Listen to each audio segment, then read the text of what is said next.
it boggled me. Here I am, I'm calling myself a Hebrew Israelite and a Judean, and the slave trade happened, and then they started talking about the Sephardic Jews, how they had such a heavy hand in it. I had to look, and I had to realize that some of my people who call themselves Hebrew Israelites was part of the slave trade. But then I realized also that other people who we had converted in to this turned on us as well and took us into slavery. So it's just like those people that say, like in ancient Kemet, when the Greeks was coming in to learn, and then the Romans was coming in to learn, they then turned around on the very people that taught them. And then we have to say, well, why'd you teach them when they did that? And some of the priests continued to teach them. But now, to answer your question, we have to deal with that. We have to acknowledge that, and we have to say, well, they were wrong. But we have to deal, in order for us to deal honestly with this and don't get caught up and hung up, we got to deal with it and acknowledge it. And yes, it did happen. But right. Do you know? Let me just say this part though. I want to show you something. This is African Muslims enslaved in the Americas by Sylvian A. Diouf.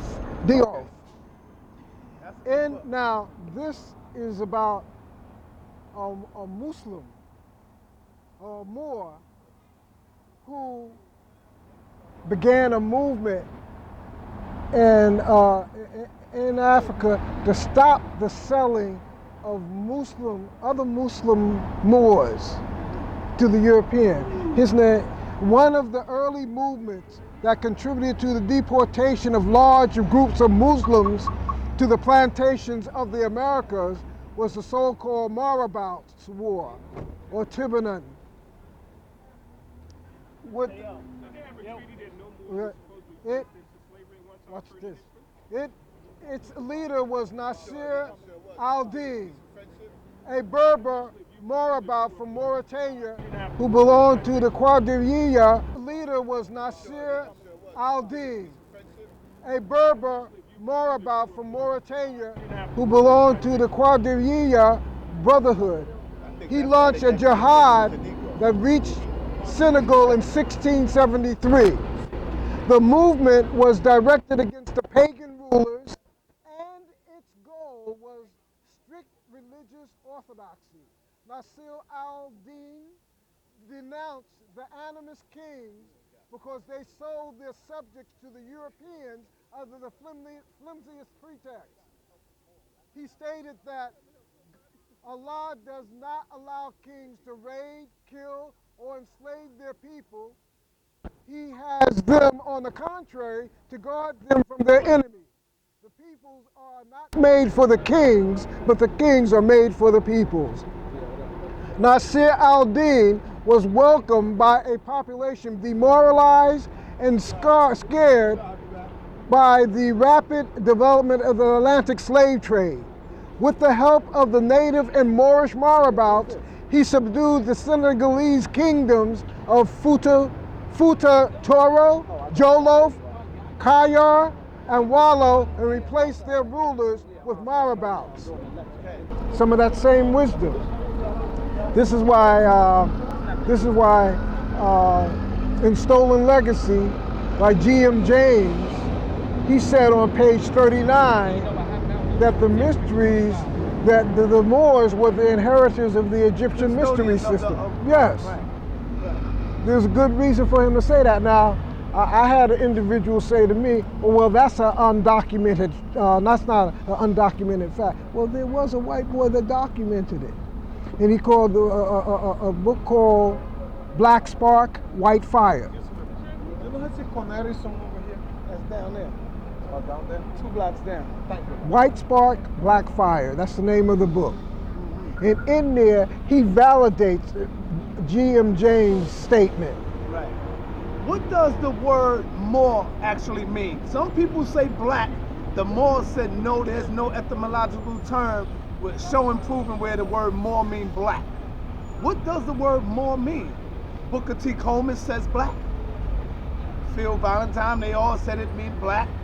Bobby Hemmett said it meant black. But the Moors themselves say, no, that's not wrong, that's not true. All we know is that it means black according to the Latin and the Greek, right, and all that. That's what it means. But the term Moor is indigenous to Morocco itself. And as far as I know, the foremost expert on the Moorish history is Jose Pimienta Bay, who wrote this book, Othello's Children in the New World, Moorish History and Identity in the African American Experience. And he says that they really can't find the root meaning of the term Moor, but they know that it's indigenous to Morocco itself. Now in Hebrew, if I go through Hebrew, the term Moor in Hebrew means myrrh.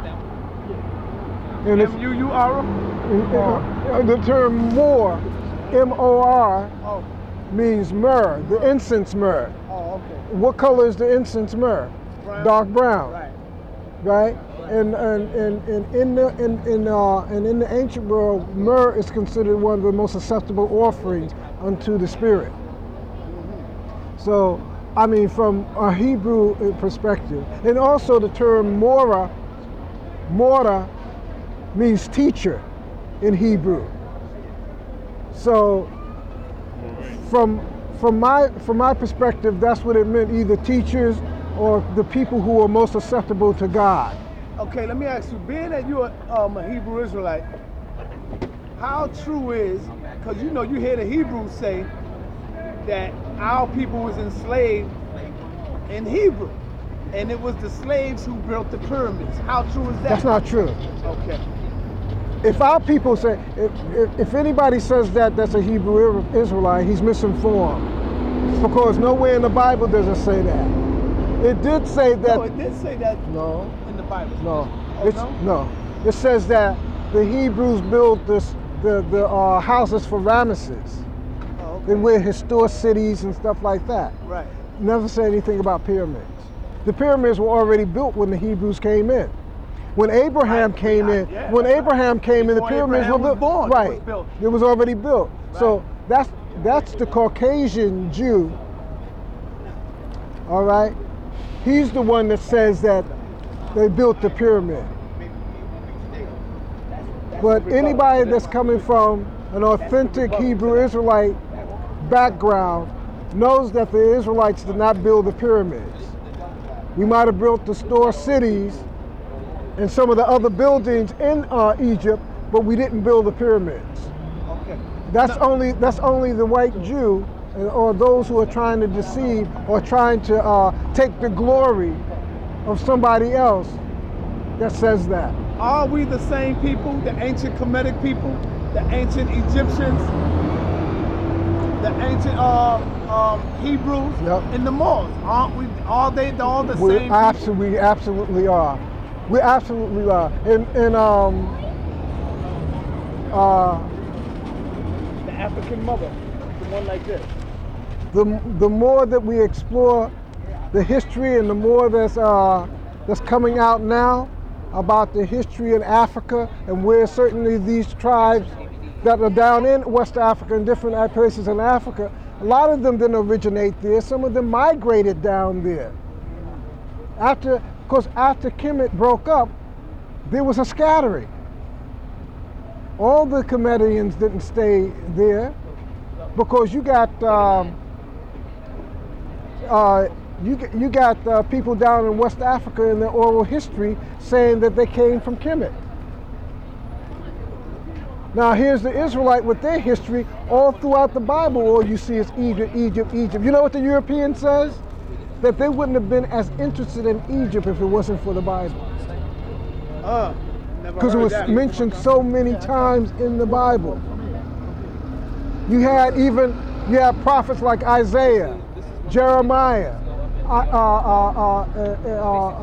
Ezekiel, all of them talking about Egypt or Kemet, and even going back down into Kemet when like other invading armies was coming down into Israel, because Israel was is the land bridge into Africa, Asia, and Europe. And that's why too you had Taharka. When the Israelites was going to be invaded by the Assyrian, Taharka came to their help. Because you had to help, because if you didn't, if you took that, then you could come right down into Egypt and the rest of Africa. So you had to help defend that place, that section of land they call Canaan. But a lot of us are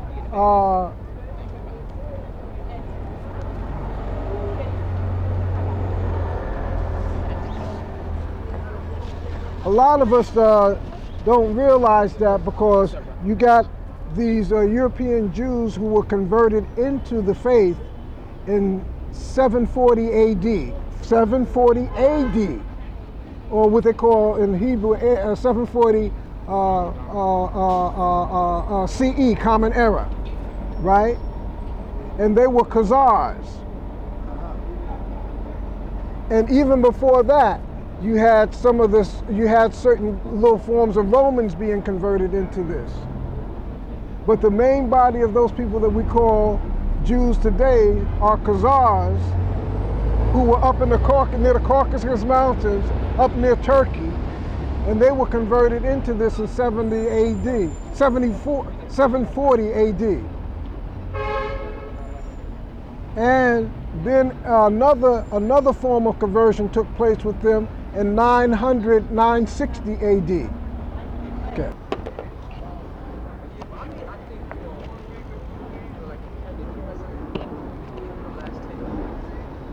Yes. We only have, as you say, 25 minutes left. No, we could go more if you want. I got more tape. But I'm gonna still hear the African, the connection with the Hebrew Israelites in West Africa.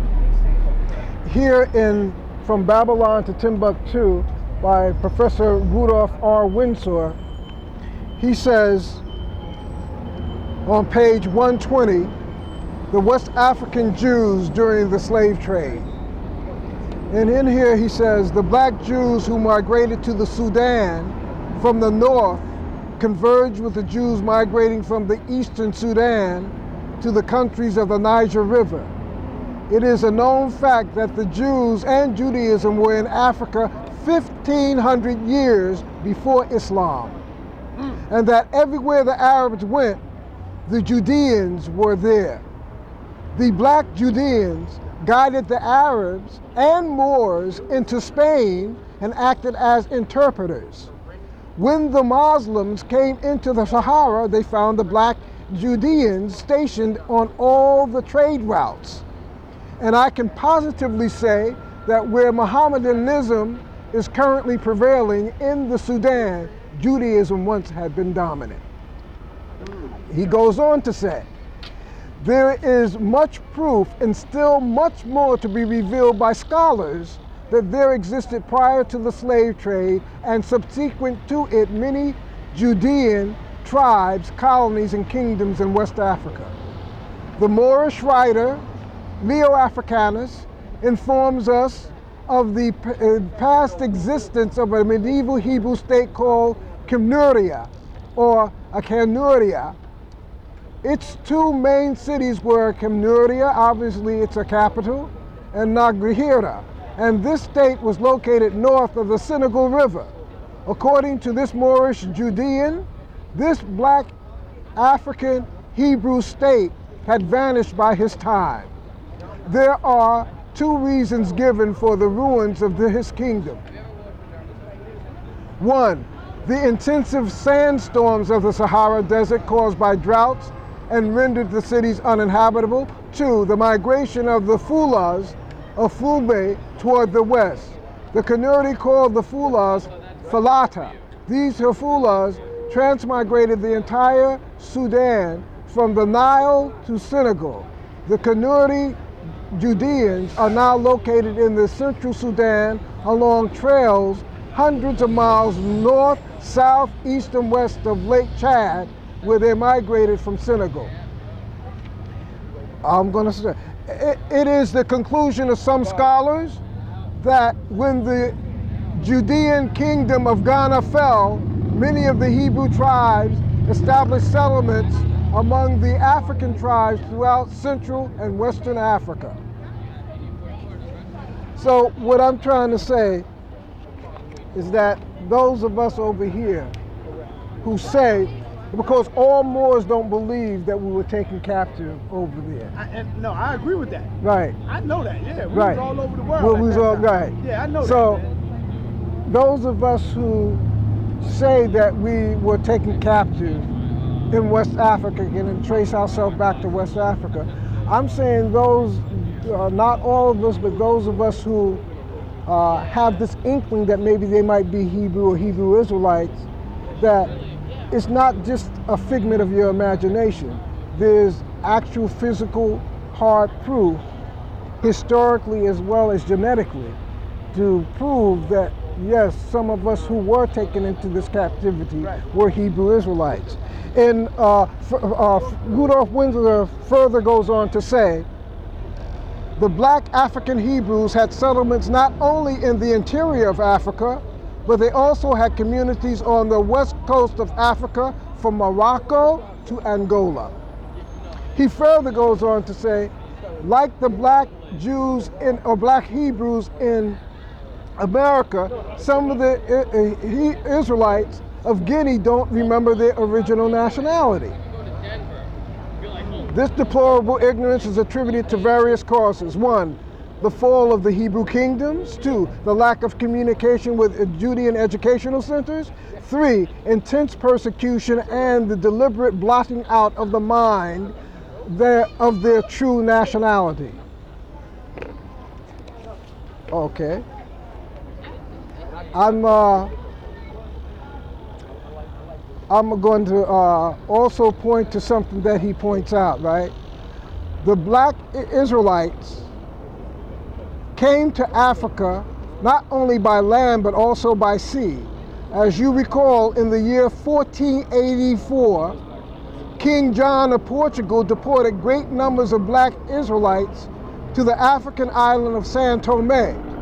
The island of São Tomé near Nigeria and the Cameroon was discovered by the Portuguese in 1471, and it was established as a penal colony. To this island, Judeans were sent who would not accept baptism. That's your water, brother. Okay. It is obvious that the Judeans were deported to São Tomé not only to mete out punishment to them, but King John's ulterior motive was to establish a commercial base with sophisticated black Israelites in his growing empire in Africa. As time elapsed, the black Israelites in Portugal and the black Israelites in the Portuguese colonial possessions became known as Black Portuguese. They were called Black Portuguese because they were born in Portugal and they knew the history, culture, and language of Portugal. Now, that point right there, if anybody remembers the interviews that were done with Judge Bruce Wright. Yes. Judge Bruce Wright said that when he was young in Martha's Vineyard, that he descended from like Portuguese Jews, and that they were dark-skinned. Now, Judge Bruce Wright used to talk about this when he was working over in Martha's Vineyard when he was younger. Right. So he knew something about this also, which further corroborates that there is that history there, that link there. And if there's that Hebrew Israelite link with that, if you notice, right, when you see me, I have a scarab. I wear Egyptian scarab. I see a 6-pointed star with the scarab on it, a scarab ring. Why? Because I'm saying that I'm of those making the connection. I'm of those Israelites. I am part of the original Israelites that descended from out of Egypt.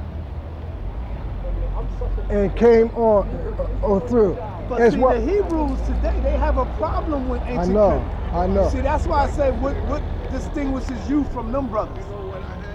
I have another brother that I love, man. This brother's bad. We call him the Mighty Hebrew. Have you ever heard of him? Sure. That brother's bad with his history. Yeah. Montezoyan. Yeah. Yes. He is bad. Yes.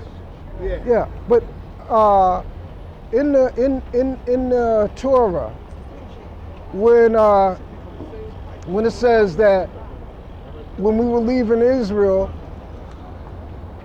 Hashem or Yahweh said, "You are my firstborn." He told Israel, "You're my firstborn." Firstborn out of where? Firstborn out of Egypt. You see, so you have to realize that when they left Egypt, it was a mixed multitude. So the Hebrew Israelite was a mix with the Egyptians and the Nubians. Because even in the Torah it says, "My suppliants will I call from beyond the rivers of Ethiopia." And here's the other point. Out of all the so-called Jews, Hebrew Israelites, and all that, where's the Ark of the Covenant, they believe, where's it at? In Ethiopia. Because when King Solomon made it with Makeda, the queen of Sheba and the Empress of Ethiopia, what is that? Empress of Ethiopia, the Queen of Sheba. Right? Now, here's the thing that needs to be straightened. When you say Sheba, most people think that they're talking about Yemen. Nubia was called Sheba too. Nubia is upper Egypt, Ethiopia, which they say that is the mother and father of Kemet. So here's the thing, and this is why you should be proud of that Hebrew Israelite legacy too, because if the white Jews could get it, they would take it. The Ark of the Covenant was supposed to be if whoever gets the Ark of the Covenant has spiritual supremacy. Right? Now, when King Solomon's kingdom fell in the 900s, the throne was still alive in Ethiopia from 900 BCE all the way down to Haile Selassie. The line of David stayed alive and is still alive. But where did God chose to put it at? In the Black Land.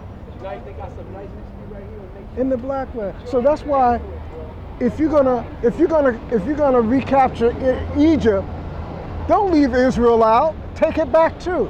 You know, I think the problem is why a lot of our people can't accept the Hebrew Israelites is because when they see the Hebrews out in the street, they see how they disrespect the black woman. They see a lot of stuff, man, how they say they're not even African, that the Africans are not our brothers. You know, stuff like that, brother. And the reason why they say that is because... Do you feel that way too? That the Africans are not our brothers? To a degree.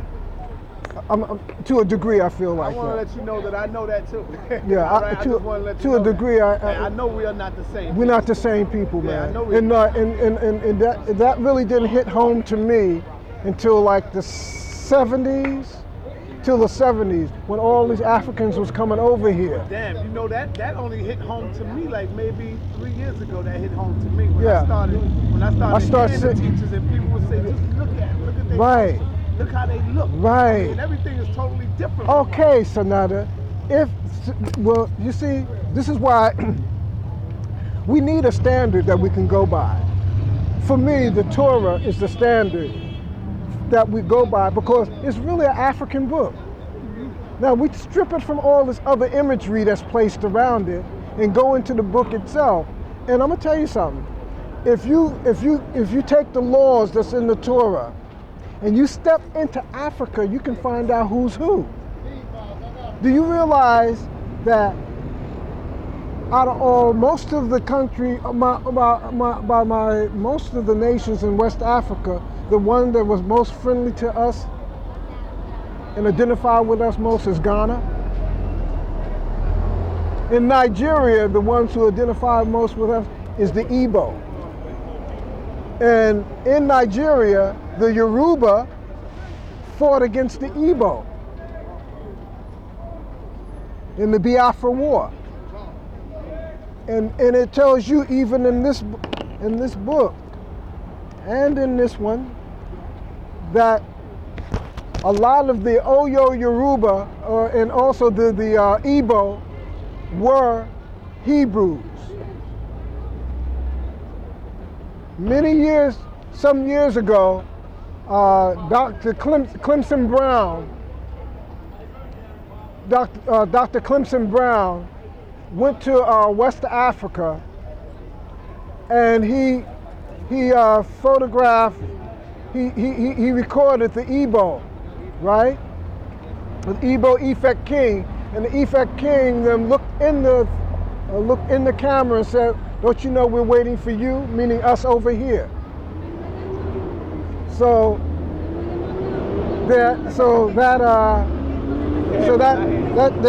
shows you, you know, too, that some of these Africans know who we are.